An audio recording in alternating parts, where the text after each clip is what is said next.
we're going to talk about the draft here. So we're going to give some draft predictions, things we want to see. And this is something I'd love to be interactive. So everyone in the chat, let me know your thoughts. And also in the comments, let me know what you would like to see. Who would you like to see change brands? Where would you like to see a move?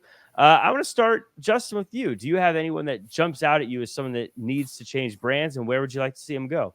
The number one request I have of this draft, L.A. Knight. Yeah. Make sure that when this draft is all said and done after the 2 nights of it, that he is on the exact opposite brand of Cody Rhodes. Because, they and again, it wasn't all this current regime. They stupidly put him challenging Roman Reigns in Saudi Arabia last fall. And it was like, okay, this is way too soon to put him in a world title match if he's not winning it. Luckily, like some other things that happen in Saudi Arabia with the WWE booking, we tend to just kind of give it a pass. We kind of. I'm thinking about Shawn Michaels coming out of retirement. He and Triple H versus Undertaker and Kane, the crap show that was. We all just tend to just think Shawn's last match was against Taker at Mania. That's what I think. And so that was a bonus features DVD thing. That didn't really. Yeah. That was director's cut. Doesn't count. Right. So look, LA Knight. I mean, I was at SmackDown last Friday. They're here in Pittsburgh, and I mean, 13,000 people. LA Knight is he's over. And the last time we saw him live was Payback in the fall when he's in the ring there, and Cena's out there doing a promo, and I even watched Cena making facial expressions like, this guy's got a reaction. He is still on the rise. And so LA Knight's still on the rise. LA Knight's not going to be beating Cody Rhodes anytime soon for that world title. So there's another world title in the company. So just make sure he's on the opposite brand of Cody, because then you have something here in 2024 to let him build towards Priest or whomever the champion is once he gets to that part of the mountain. But LA Knight needs to be completely as far apart from Cody Rhodes as possible. Yeah, it's so funny. My note was I just said LA Knight to Raw because I assumed that Cody's going to SmackDown, but basically that's exactly what I'm thinking. You got to have them separate, and LA Knight needs a place where he can thrive and he can grow and not be stuck under some kind of glass ceiling situation. It kind of feels like he's at now. So I echo that completely, Justin. Sorry to just steal your answer, but I guess that's what I'm going to do. Jimmy, what do you got planned? Well, let me get my highlighter and mark that off my list because it was on there as well. But someone else that I'd like to possibly see go to from SmackDown to Raw is maybe a Kevin Owens. Maybe I'd like to see him and kind of refresh his friendship with Sami Zayn, because they do have a bond that stretches back many, many, many years. And who knows?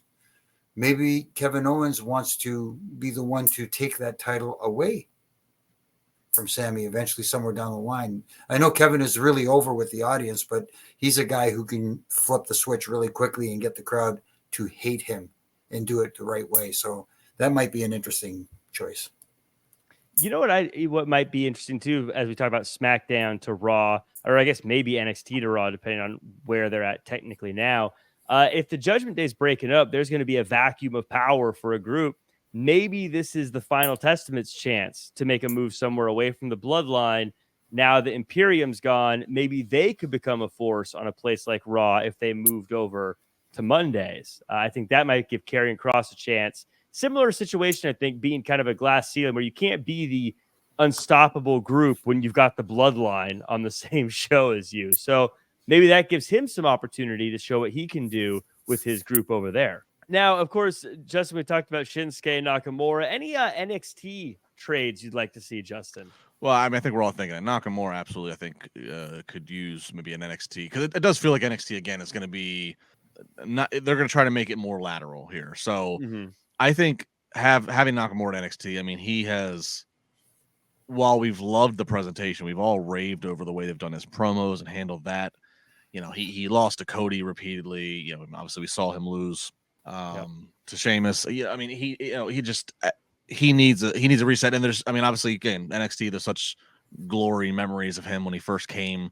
I'll never forget seeing my first time seeing him live. I think it was his first match in NXT, seeing him live at a takeover in Dallas, him versus Sami Zayn, and it was incredible. So I think having him go to NXT, that could be a good refresher for him. So that I would see.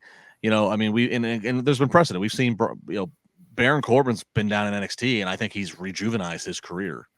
Mm-hmm. And so there seems to be a little bit of precedent of, just because you're going to NXT, that does not mean that that doesn't have to be looked at as a demotion. And especially if they're getting ready to go to CW. So, there's going to be a certain promotional push of, you could be the face of that, help be the face of that push. Also, if you live in Florida, it's kind of nice. You don't have to be taking flights all around the country. You can kind of keep your travel to a limited, as long as they keep doing NXT in Florida. So, yeah, Nakamura, number 1, get him down to NXT. And Mike Martin apologizes. It's all good, man. It's all good. Don't worry. How's this one? This one is a spicy one, I think, for going back to NXT or going to NXT is Bobby Lashley. I feel like he gives a big star power. He looks like someone, if you put on CW, people are going to go, wow, who is this guy? They've got some big guys over there he could wrestle with, but also gives him a chance to showcase more of his personality, showcase who he is. And he's also not stuck in that situation where he's now behind other people on the main roster, and he could be an NXT champion. I think that might open some lanes for him to be there for a little bit. Yes, Jimmy, anyone you'd like to see take a trip to NXT? Yeah, I'm looking at my list here, and I was thinking maybe. He's on the rise now on the main roster, but at the same time, it's still not quite there. Maybe give Ricochet a little stint down at NXT to just, again, get him going, get his mic skills in order, where when he does eventually return back to one of the other, I get it. NXT, they're trying to elevate the brand, and I think he's a guy who can elevate that brand and fits in very well there. Have him work on his mic skills and get his character over and get people to know who he is as opposed to what he can do. And maybe that is a choice. Yeah, that'd actually be an interesting one, because this is a different NXT than the one he was on when he was in NXT. And so I think they do a lot more of that character stuff in NXT now. Might find the magic formula to get him that missing piece and get to that next level. Because I'm a huge Ricochet fan too. Of course, people coming up from NXT, there's a million of them. I'd love to see Carmelo Hayes and Braun Breaker. I'm sure everyone has the same answer. So probably don't need to dig too far into that. But let us know in the chat who you guys would like to see make the move on the main roster, where you'd like to see him move around, who you'd like to see go to NXT. I think it'd be interesting. I feel like they could really do anything. WWE, just an embarrassment of riches right now. So much talent, doing so well, really knocking it out of the park everywhere.